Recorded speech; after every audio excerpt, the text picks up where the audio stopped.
خیسه نخل میکنیم این برای نارکمانو داخل داره یک نارکمان ممبره خیلی نارکمان کیه نارکمان همه جوروش نارکمان میبرن گورستان گورکنی خیلی جورو هم زدگی کالیت سگدی انمیت سر بوگ شکیده آرزو حوزی خشان کده کیفه کده سدیان مادری همو نارکمان گیریه داره واه منصوره چون خداوند تر ایمای خیلی بر وقت برده ایرا که تر جای میبرگی اوجه خنه که تر نه آوی نه چای نه جوره وای خداوند چون تر خیلی بر وقت برده یا زدگی هم خیلی کروگی خشن استودگی یک کم خیلی اچو خدس مکنه میگه پرویز جای میبردیم نه آب بده نه چای بده نه خم بده والله قسم مگه ایره تاش نخوانی ما برده سیه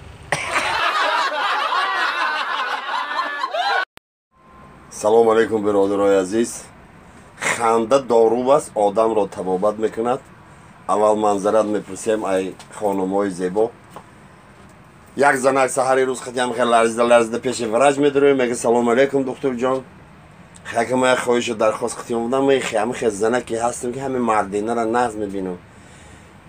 این همی سحری ها میخیزم ای خواب بر وقت میرم پیشی رئیس قشلاق قطیوه عادیخ میکنیم سکس میکنیم با عبیدی اگر هم خماری که گریف با وجود زاد تکنیک هسته پیشی وی میرم کمتر عادیخ میکنیم سکس میزنیم انا با دکتر جان میدونی چی با انیجه با بریگادیری تراکتریستا هسته با قطیوه کم سکس میزنیم یک دقیقه دکتر جان همه قشلاق با یک کمبویچی اومده کم قطیوه عادیخ میکنیم دکتر همه خیلی نگاه کده نسامم دلی گفته تو زنه که کیفی بدی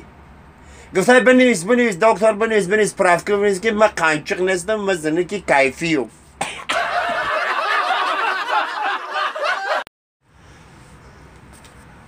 یک قصه برای خرسندی یارو برادران مرده که بیچاره ای کار میبیه